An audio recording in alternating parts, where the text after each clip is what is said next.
Welcome to Satsang.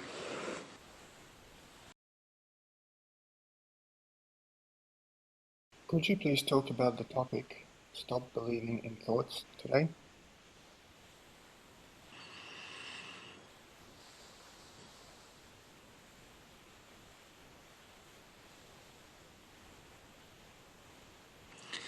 Well, there's nothing really wrong with believing in thoughts, except if those thoughts are in some way going to cause resistance in you.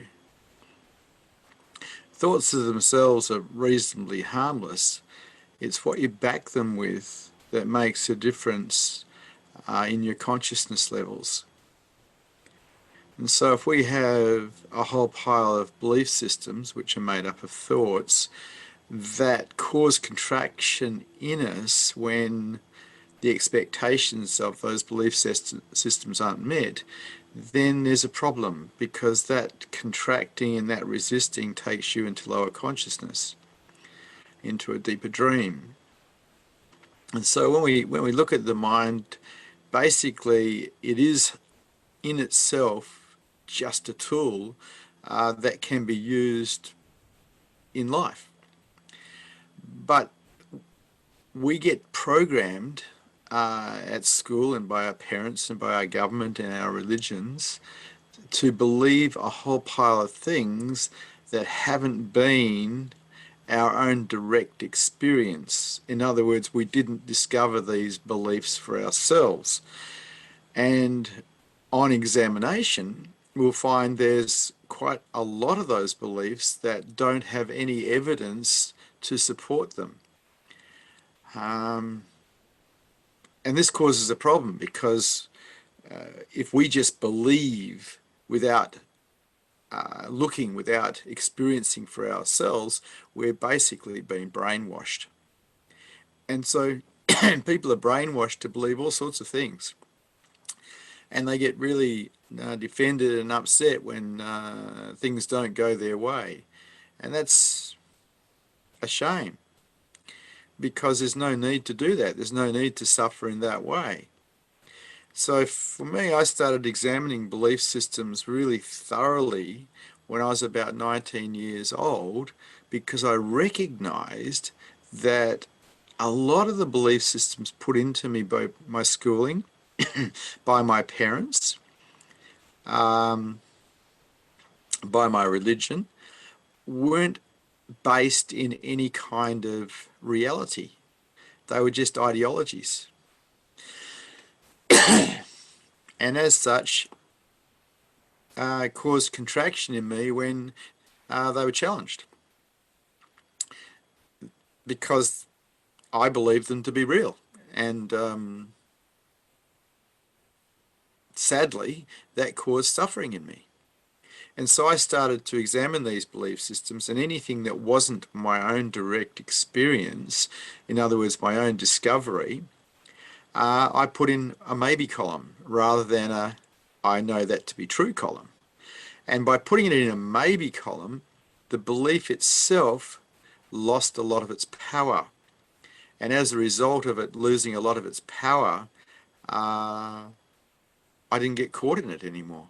I didn't get caught in trying to defend it, arguing with people, getting righteous over things that I really didn't know about. And there was a lot of freedom in that, a lot of freedom in not getting caught in belief systems that had been programmed into me by others. And that challenging of belief systems went on for another 20 odd years, because I had so many in me. I had so many belief systems put in me by my parents, by my government, by my religion, by my schooling, by my peers. So many beliefs. And upon examination, I saw that they're all prisons in a way.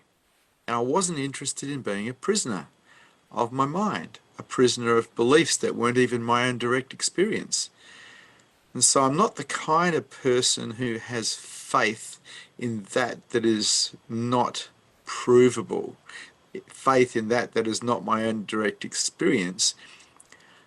And from that aspect, I only teach what is my own direct experience. I don't teach any other ideologies or ideas or understandings if it hasn't been my own direct experience. Because I think that teaching beliefs is teaching imprisonment. You've got to find out for yourself. You've got to investigate for yourself. There's no point just taking things on. There's no point in being a believer. No point at all. But it's completely up to you. You have a look. You have a look at the beliefs that have been put inside of you. Are they true? Is it your own direct experience? Did you find out this for yourself, or have you just taken on something that everybody else believed? And so for me, when I was young, I was led to believe that the communism was coming down through Asia, and that I needed to get ready to go and fight the Viet Cong because communism was creeping through Asia and was going to take over Australia or something. So we're going to go up there and defend our country. Now that turned out to be a whole pile of rubbish. Communism wasn't coming down through Asia to take over Australia. That just wasn't true. But that particular belief system was programmed into me that communism was really bad and that we were in jeopardy as a result of it, and I needed to go to war. And it's just a belief system. It wasn't even true. And so it's worth examining belief systems that have been put into you that aren't your own direct experience. It's worth investigating your own mind and your own life to see what is true and what is not true. But it's really up to you. Nobody, nobody can examine those beliefs but you. I love the freedom of having doubt. I love the freedom of it might be true, it might not be true, or sounds true but maybe not true. I love that freedom. When we get caught in I'm right, you're wrong, this is my belief and you're wrong, wow, man, we've gone to war. There's no peace in that. There's no love in that.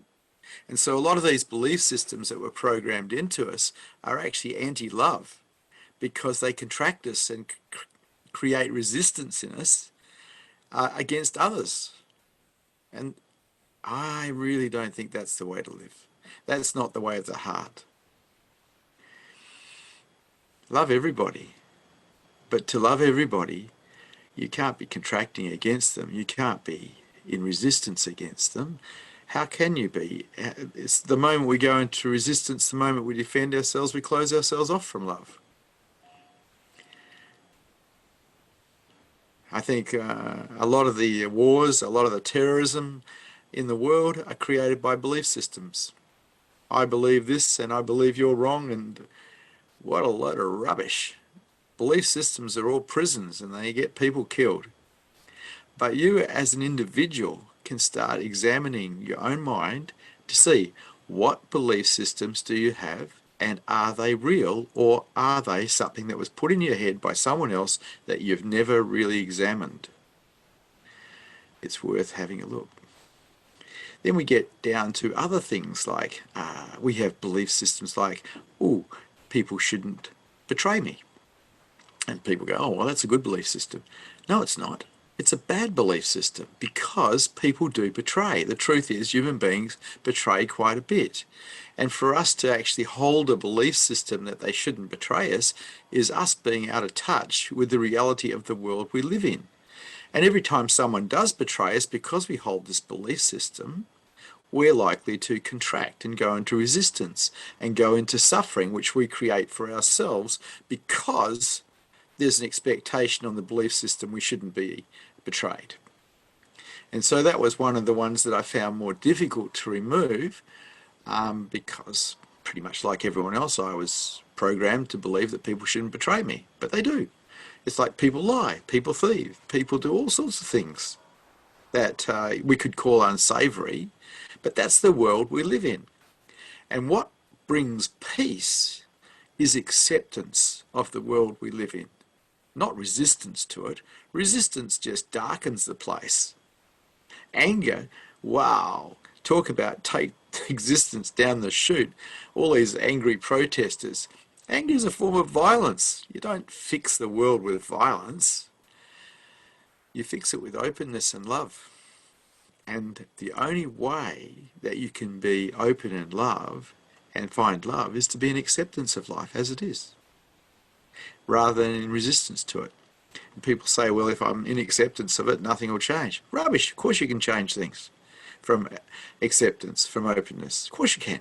You just don't do it from an angry place or a resistant place. You do it from an open place. And that place will have clarity because it's not blinded by emotionality, blinded by anger. It's actually clear, it's clean, it's crisp, it's powerful. But it takes a certain level of maturity to not get involved in violence. People probably don't think anger is violent. Of course it's violent. Have another look at it. Of course it's violent. If you're an angry person, you're a violent person. Have a look. Get honest with yourself. Get real. And any time we support that, we take ourselves into lower consciousness, because anger is always supported by a dream of some kind. You've done something wrong. It's like, yeah, really? How about reality? It's so nice. Why do you want to dream all the time? And so the belief, anger is quite often brought about by our belief that something should be different than how it is. And that belief is also examinable and see if it's real or not real too. Or you can just remain a victim and be angry for the rest of your life and be right and suffer incredibly for the rest of your life, but you'll be right. There's a price for that righteousness. Yeah. I'm into peace. I'm into freedom. Doesn't mean that it makes me ineffective in the world. I could protest if I wanted to, raise funds for something if I wanted to change something if I wanted to, but I'd do it from a place of openness, non-contraction, non-resistance. We don't become ineffective because we practice openness and acceptance. We can be more effective. And that's up to you. As your consciousness levels rise, you get to see that you don't want to create suffering for yourself, and you don't. While you're in lower consciousness, you do create suffering for yourself by resisting life, by contracting, by being defended. That creates suffering in you. But you do it to you. It's not the world doing it to you. The world is just doing what the world does. You're the one that creates the suffering with your resistance to life. So it's up to you. How are you going to live? Belief systems. All rubbish. Be free. Challenge them all. Let them all go. Put doubt in every one of them. Be free. Be happy. Be at peace. Be in acceptance of life. You're going to create your reality by the way you think. The world doesn't create it for you. You create it for you. Any questions? Any statements? Any challenges to this teaching today? The first question is, I sometimes get hurt in relationship because my partner doesn't say I love you back to me when I say it. In these moments of hurt, I start to breathe slowly and consciously repeat to myself, the expectation that he should say I love you is not in line with reality. Is this an example of removing belief systems? It's definitely headed in the right direction. But you know, here's the thing about love. It's not about getting love from someone else. If that's all you're interested in, you become a beggar. It's about finding love inside of you so you become an oasis of love for everybody. And we do that by being wide open, by openness, undefendedness, vulnerability. It supports love. And so it's not about getting it from someone else. It's about you being open enough to support love in you so you become an oasis for others. And if love's truly affecting us, if love is truly affecting our mind, we just want to give. We just want to take care of. We don't want anything back. Because that's how love affects our minds. It's only a contracted ego that has low self-worth that really wants to try and get it out. It turns itself into a beggar to try to get love outside itself. Find a way to open up. Find a way to move through the world without defenses so you can perceive love without any barriers. The ball's in your court. You're producing it all. That's the lucky bit. You're responsible. You can change it. You can make it work. You can find love. It's up to you. Open up.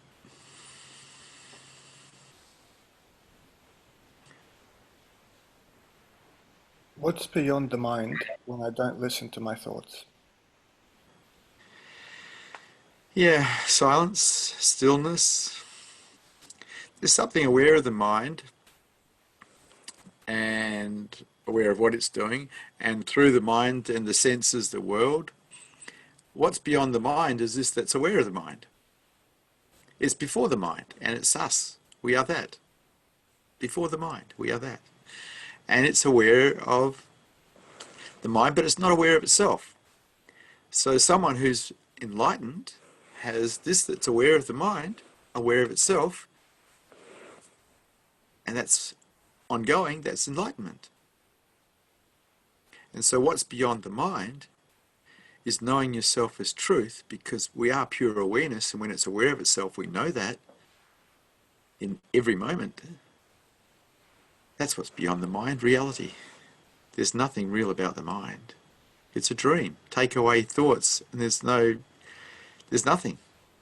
Take away your imagination and the mind is not real, because all thoughts are imagined. What's beyond the mind is reality. But what most people live as is a lie that calls itself I.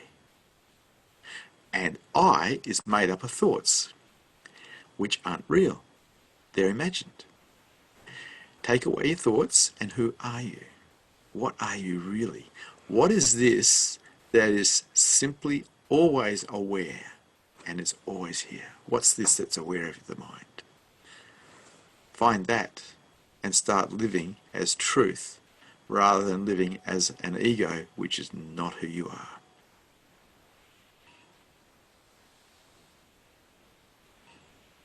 How can I know? How can I know if I'm living in excessive thought?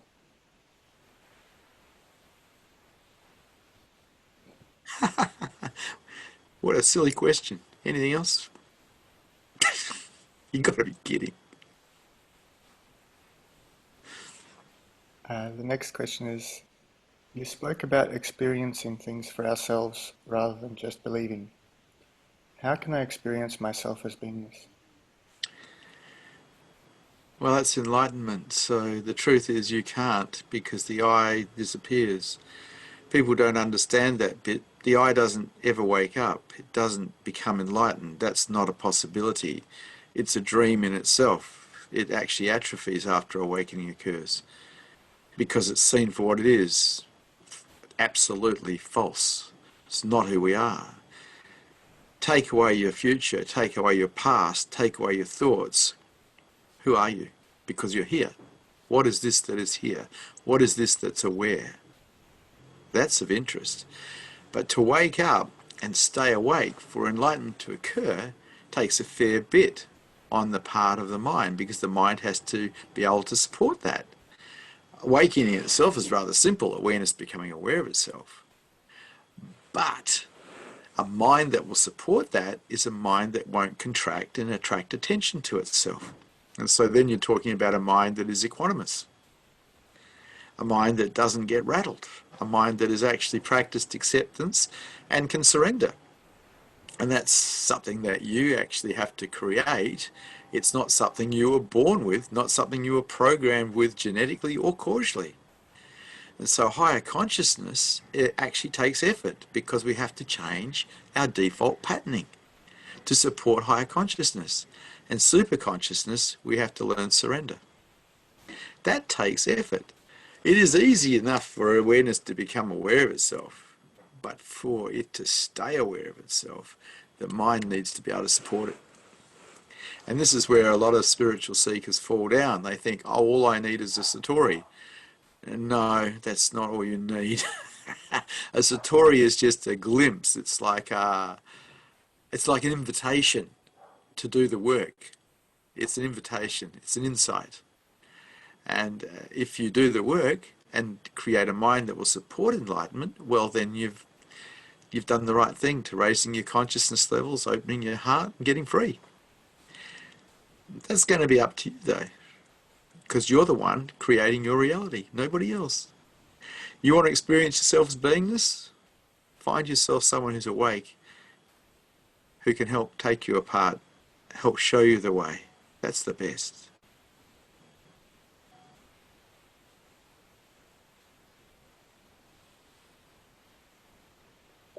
I have heard a saying that we must have the inner strength and willpower to consciously shift our thoughts towards sattvic balance and purpose. What is your understanding of this? Yeah, there's a certain truth in that. An undisciplined mind isn't really going to be able to support enlightenment or higher consciousness. Everybody has a disciplined mind to some degree, because we all went to school and we had to learn to sit in class and pass exams and dress in a certain way and behave in a certain manner. So everybody's being disciplined. But the type of discipline that's required for higher consciousness is usually experienced or learnt through the practice of meditation, the practice of yoga, the practice of self-inquiry, the practice of watching the mind. These practices, including the practice of openness and acceptance, these practices are the right practices to get a mind in the right place to support higher consciousness. And without these practices, the mind is not trained and not ready for higher consciousness. And so there's a certain truth in it that we actually have to develop.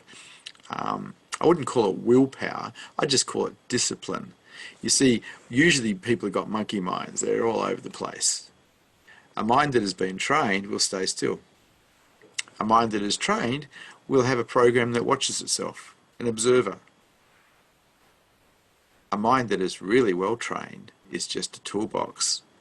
It's used and then the toolbox is put away when it's not being used.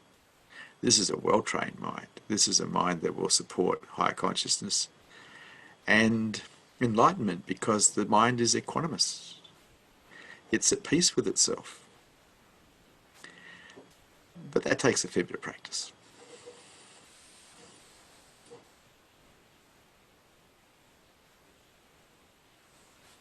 The more I practice present moment awareness, the more I'm experiencing peace. However, I sometimes feel there's a boredom there as well. Can thoughts and emotions be addictive? So you've made a statement about boredom and peace, and then you're asking me if thoughts and emotions can be addictive, which has nothing to do with the previous statement. That's a pretty disjointed paragraph. A statement with a question attached to it that has nothing to do with the statement. Sorry, I'm not going to answer that. The next question is, sometimes I think I accept a situation, but then notice myself contract about it at a later time. How can I accept something fully? Probably pretty much impossible unless you're really practiced at acceptance. Most people are practiced at procrastination, at worry, and so they make a decision and then they worry about the decision, or they procrastinate it, because worry is a form of procrastination, because they don't actually have a disciplined mind. They have a monkey mind that actually allows itself to worry, allows itself to procrastinate. Someone who has a mind that has actually been trained will make a decision and stand by the decision without worry, without procrastination, because the mind's been trained that way, it's been programmed that way. If you can't do that, that's because your mind has not been trained that way. It's that simple. You want a mind that will accept, you have to practice acceptance, not procrastination. Because whatever we practice, we get very good at. And if your mind is very good at procrastination, that's what it's going to do until you die. If you practice acceptance, eventually acceptance becomes the default pattern and you have a totally different way of operating in the world.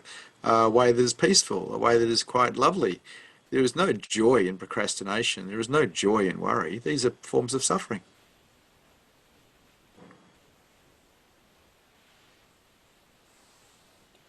I've heard some teachers say that without our thoughts, the world doesn't exist. Is that your experience? Pretty much. Unless my eyes are open. But if my eyes are shut without a thought, the world doesn't exist. It's true. But if my eyes are open, I can see this, I can see that. There doesn't need to be a thought, but there's obviously a world here. And if I shut my eyes, nope, nothing here, all gone. Because when I shut my eyes, my mind is silent. Nothing here. Then I open my eyes, and here the world is. And so that teacher who stated, without thoughts, the world doesn't exist, must have had his eyes shut.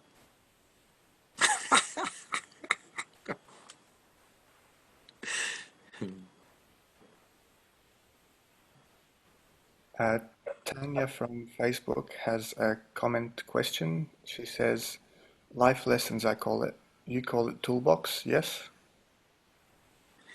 No, I call the mind a toolbox. I'll give you an example of that. When I stop talking, my mind doesn't talk. It stays silent. If I want to use my mind to calculate something, I can use it, but otherwise it stays silent. So it's like I take the mind out of the toolbox and use it, and when I've finished using it, it goes back into the toolbox, back into silence. That's what I mean by a toolbox. Life lessons, well, they happen to everybody. We can either learn by them or not. Usually these are upsets. If we see them as lessons, if we see life as our teacher, we can learn a great deal about freedom. We can learn a great deal about acceptance, which gives us freedom. But most people resist lessons and go into some kind of victim-orientated thinking where they blame themselves or the world or someone else for what's happening, and they miss the lesson completely. Everything out there is going to teach us surrender if we allow it. But as far as the toolbox is concerned, I'm only referring to the mind and referring to how it can be used as a tool and then put back down once it's been finished being used. That's all.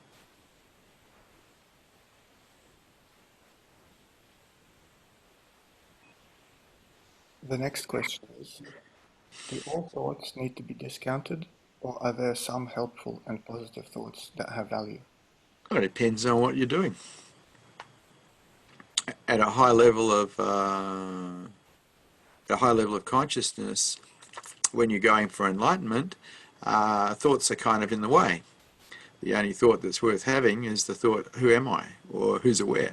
Everything else is kind of in the way. So at the high end, before enlightenment, you get all these little helper thoughts that want to measure everything for you. Oh, how spacious am I? How silent am I? How long have I been doing this for? And these thoughts are actually in the way, so they're problematic. But that's just the ego trying to hide out as helper thoughts. But lower down in scale, you don't need to discount thoughts. Just have awareness on what's real. Just be aware of what's real instead of what you're thinking. Your foot falls if you're walking, your arms swing, everything around you is real. The only thing that's not real is what you think. And up until the age of 4 or 5, that's where we lived in reality. We had our awareness on what was real. And we went to school and learned to live in our heads. Now that's a problem because our heads are problematic. They're constantly trying to solve things. That causes us suffering. So it's best to get out of our minds by putting our awareness on what is real. And pretty much everything's real except what you think.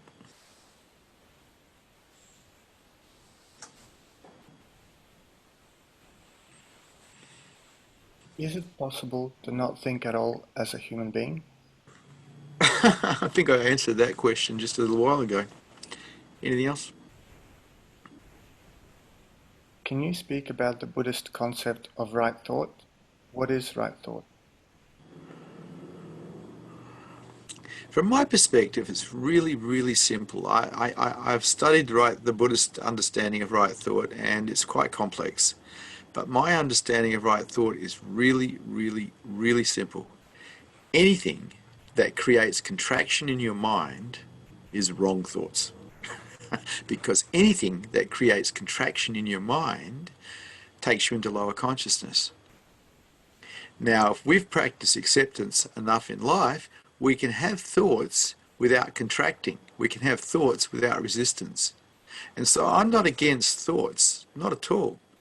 I'm, if anything, against resisting life, being defended against life, because that's what takes us and keeps us in lower consciousness and out of touch with our own hearts.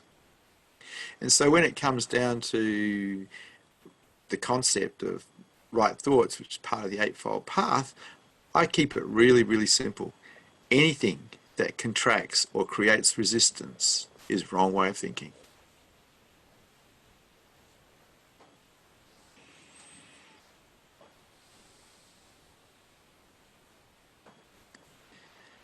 I sometimes notice my mind is chattering to itself, preparing for the day. Where does the yearning come from to be in control and know what the future holds? Oh, it's a primal program for survival. Our projections to the future are us endeavouring to be safe, and so we do that to be safe. Unfortunately, it's a dream. It's not real. There's actually nothing safe. We just have this dream that things are safe. The projections aren't real. We actually don't know what's going to happen next. The yearning for control is a primal imperative, a primal program that protects us from dying. Because we project this is dangerous, that's dangerous, and we keep away from it. But the truth is, we can live in the moment, and we can be very happy in the moment. It's pretty hard to live in your mind and be happy, because the mind is not programmed for happiness. It's programmed, it's programmed for trying to control. You're right, right on. And when we try to control everything, we're in resistance to life. And resistance to life is suffering.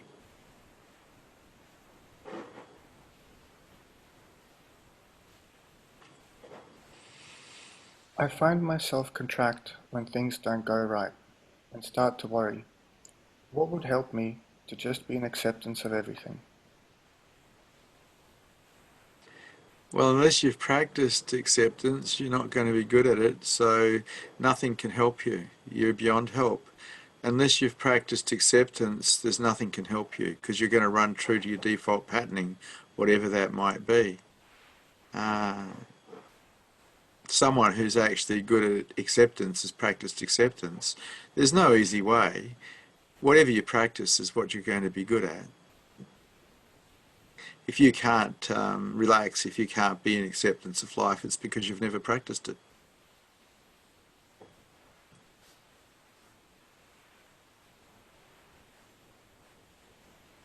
How to just simply witness and not be identified with my judgmental thoughts.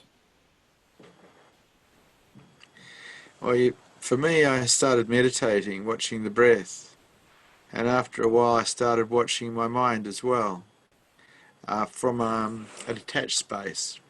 But it began with watching the breath. I was a meditator, and I'd watch the breath. I'd watch it come in, I'd watch it turn to go out, and I'd watch it go out, and I'd continue watching it for hours. And this witness that just witnessed it was there. And eventually this witness became the observer of my own mind, which allowed detachment from the mind as well. But that was brought about through the practice of watching the breath, meditation.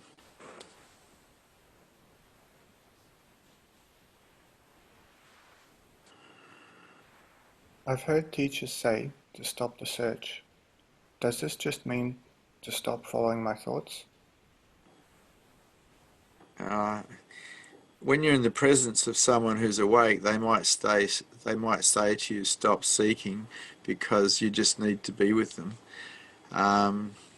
So they say call off the search, but really a teacher is there to point to the truth and to fire up your thirst for the truth, because it's only your thirst for the truth that will allow you to do what's required to support enlightenment or support high consciousness.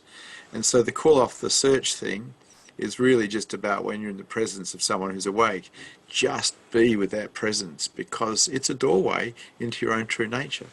It's a doorway to enlightenment.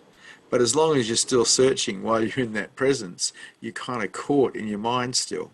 So call off the search and just be with the presence. But I don't think any teacher would try to encourage a seeker not to seek. Because the job of a teacher, the job of someone who's awake, who's teaching, is to point to the truth and to fire up the thirst for those who are interested.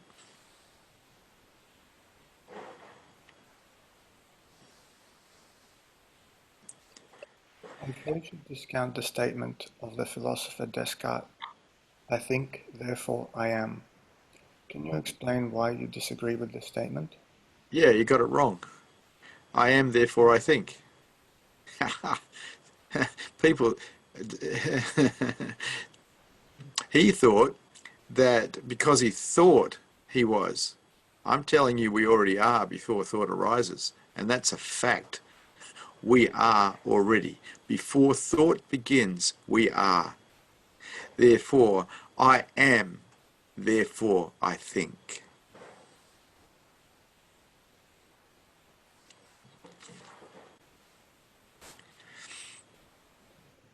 Is it possible to go to the state of presence directly without questioning all the stressful thoughts?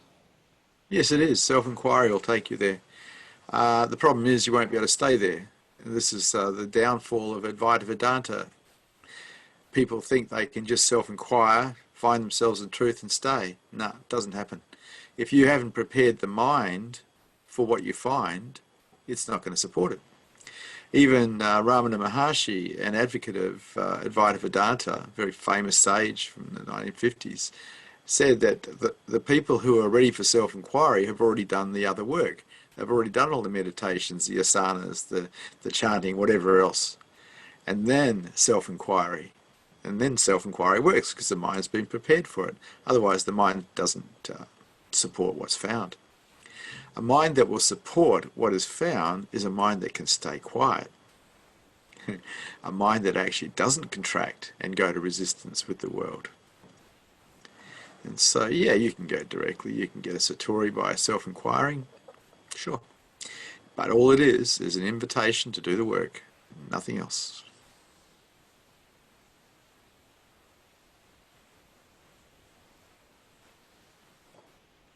You have said that we are living wherever our awareness is. How do we switch our focus off the thoughts and more on beingness? Self-inquiry. Who's aware of the thoughts? What's aware of the thoughts? Ask the question. That's how you do the switch. Self-inquiry is very effective. It works, though it has to be practiced continuously. I love what Ramana said about it. He said, he was asked the question, when should I stop self-inquiring? And his answer was so beautiful. He said, when there's no one left to inquire. And he's right. That's when self-inquiry should stop.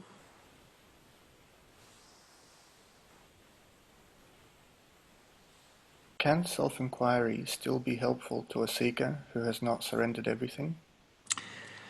Only in that it can give you a glimpse and fire up the thirst for more, because you get a glimpse of reality, you get a glimpse of your true nature, and the mind goes, ooh, I want some more of that.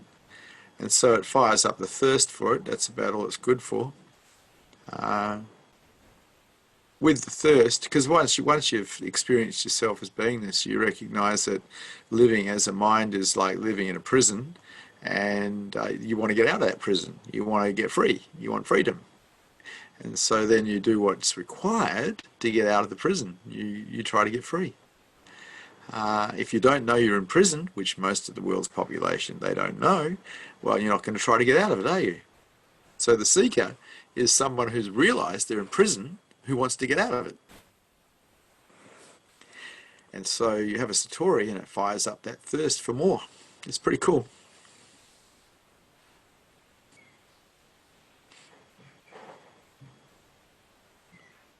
How to give up all the thoughts of what I want and desire and just be. Well, it's simple. Just put truth first. Or you can put heart first. Either way. I have this amazing deal with heart back in the 90s sometime, early 90s. Everything for heart and nothing for me. And it turned out to be a damn good deal. At the end of the 90s, the deal changed. Everything for truth and nothing for me. That was a good deal too. I gave my life to truth. Everything dropped away after that.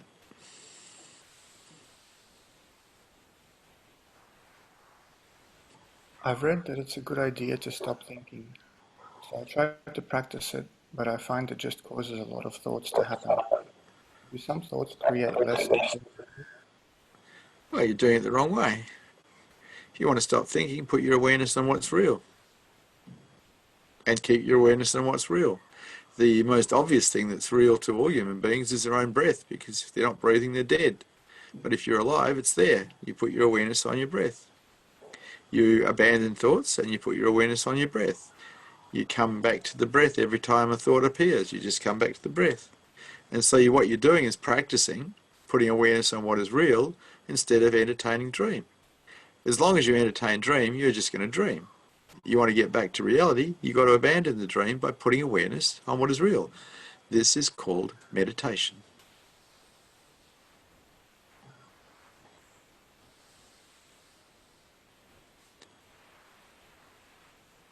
I find if I spend a lot of time with people who worry, I can start to worry too.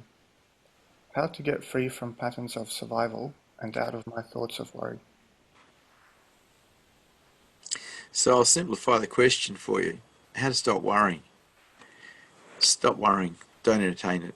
Worry was the first program that I challenged in my mind to change.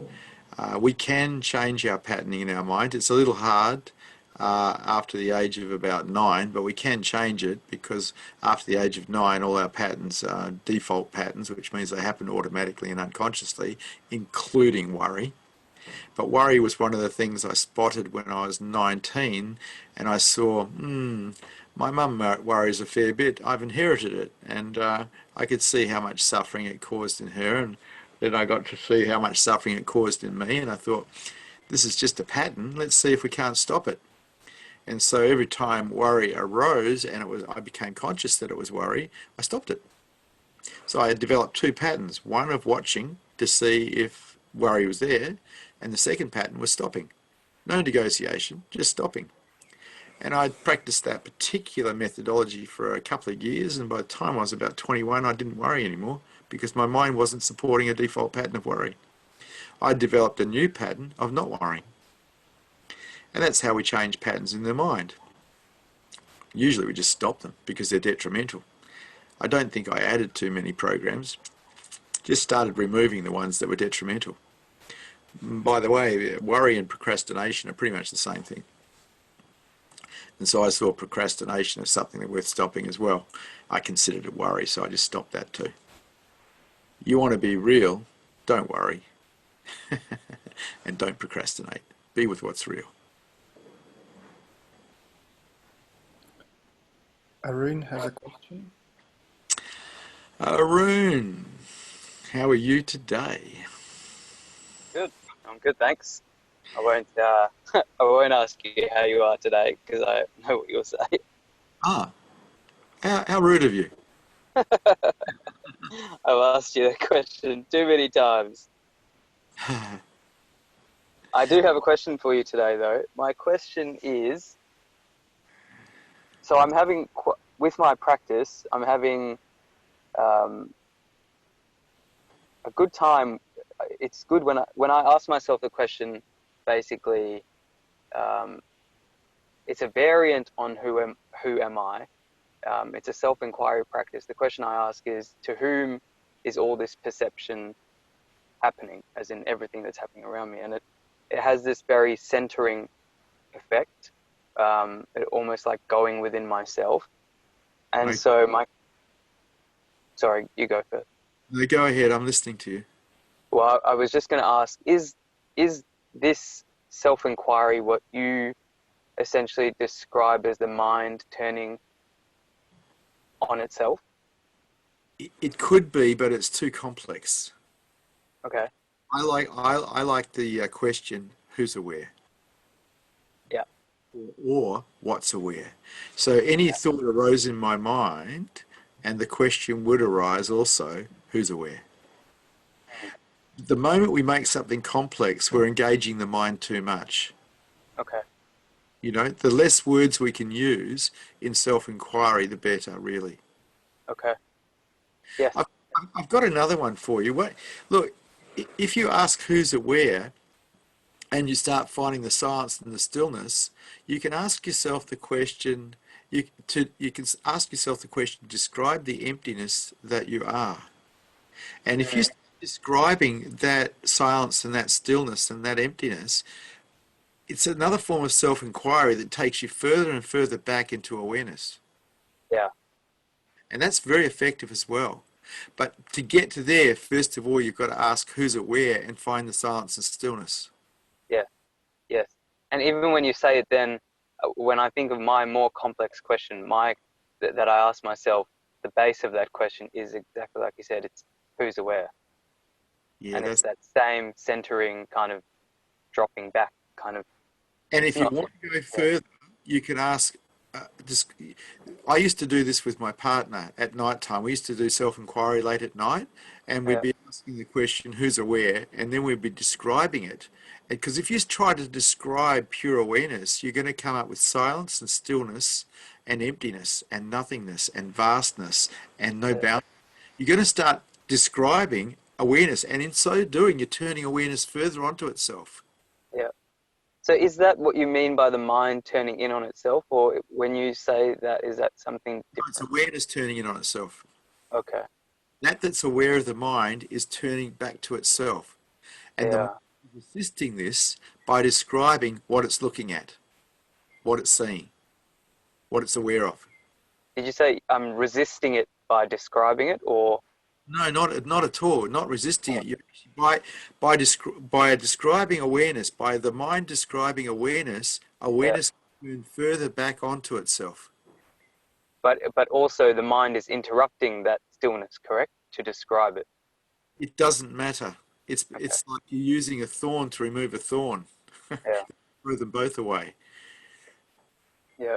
Well, this is essentially what I'm experiencing now. And yesterday I did it for almost 30 minutes in between two patients. I was just walking laps around where the clinic is, and it was great. But my follow-up question to this question is that the mind obviously interrupts these periods where I'm resting in awareness, and often it comes with the usual habitual thought patterns. So my follow-up question to you was, when you talk about preparing the mind for self-inquiry and enlightenment, you mean that I should get to the root of the interruptive thought patterns and try and deconstruct them, right?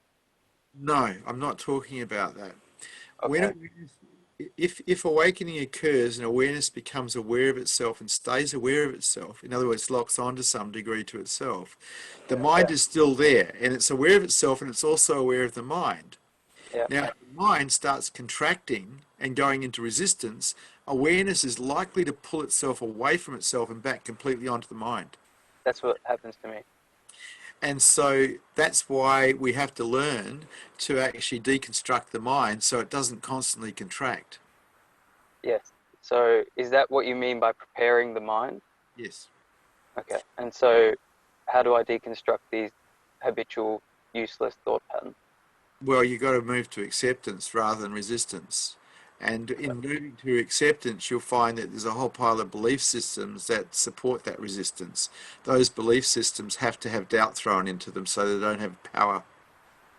Yeah, so essentially what I've been doing with, I don't know if I'm doing it the right way, but when belief systems come up, there are some that are very vague and I don't know where they come from, but there are many and the far greater quantity of belief systems that interrupt my stillness are things that I know are just part of, for lack of a better word, I don't know, like the false I, or the limited self, or whatever you want to call it. And then when I question it and I say, you know, for example, let's take anger, for example. Frequently I feel anger towards things, and I ask myself, well, to whom is this anger coming? And then It won't help. I say, sorry, no, that's wrong. What I ask myself is, so one question that I ask myself if I'm feeling angry is, I'm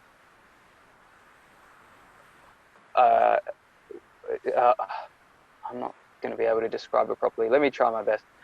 Let's say I'm angry because someone crashed into my car. Then I'll say, am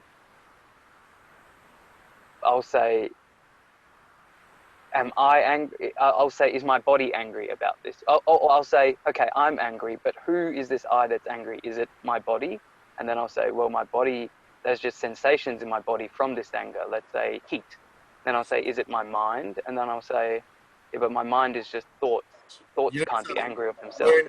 Arun, we need to take your mind out and slowly shoot it at dawn.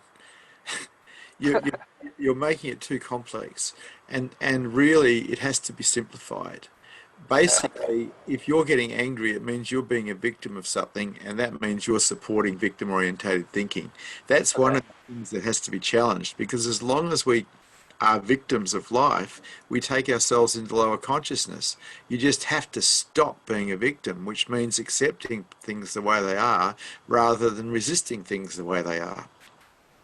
Right. So I shouldn't question the... Because you're complicating it. You're just taking yourself further and further into your mind.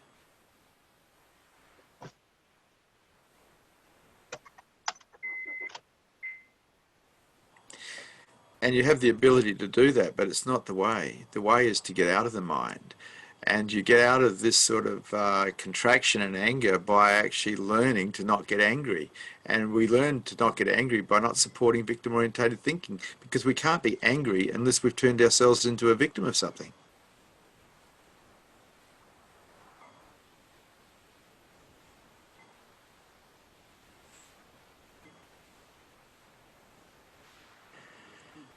I don't know. Are you still there, Arun?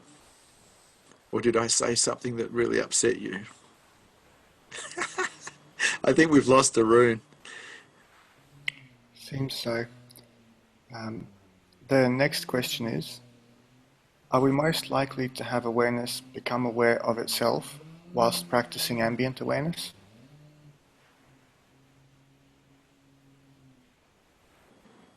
No. Okay.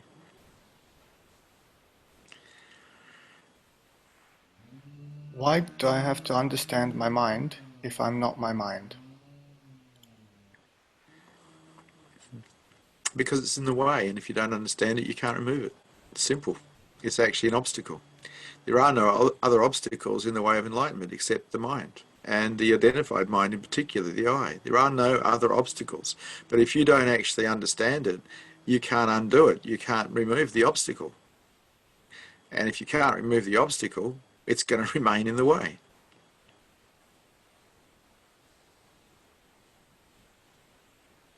Sean has a question. Hey, Sean.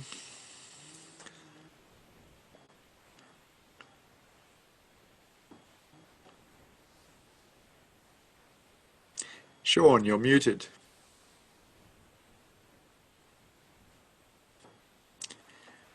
You're still muted, Sean, so I can't hear you if you are talking.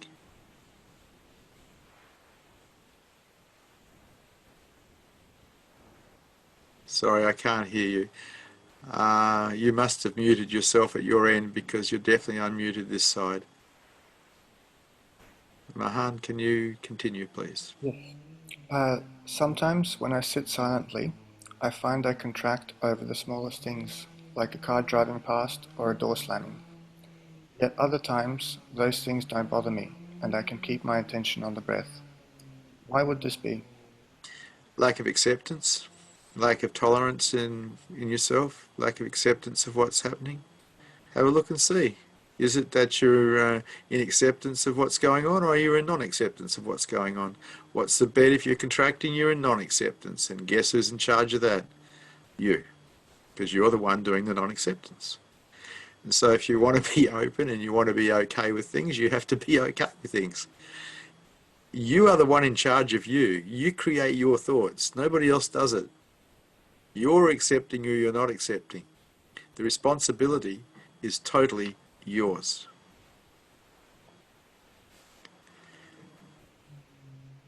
Why are thoughts not to be trusted?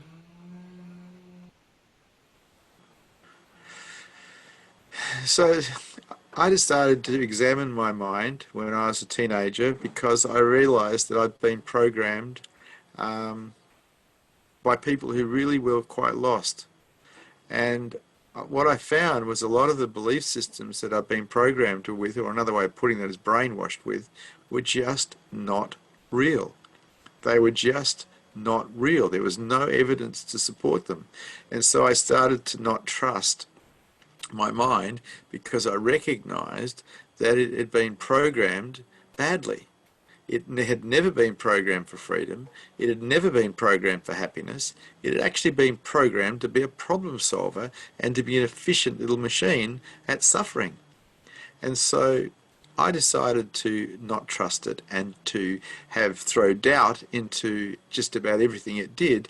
And in that doubt, I got to see the truth of what was real and what was not real. I got to see what I'd been brainwashed with and what was my own direct experience and my own direct knowing. And I chose to support my own direct experience and my own direct knowing over anything that had been introduced to me from the outside without evidence.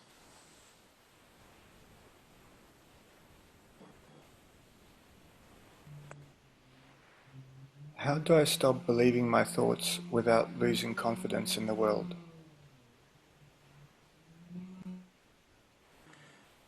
Well, if you lose confidence, you lose confidence. What can I say? When you really examine your mind and you see how badly you've been programmed, you're going to lose confidence in your own mind too. I affectionately called my mind the bullshitter for many, many years because I recognized that it was a liar as well. Not just full of belief systems that weren't true, but it also told itself lies to protect those belief systems and protect itself. And so, in doubting my own mind, I started to find freedom.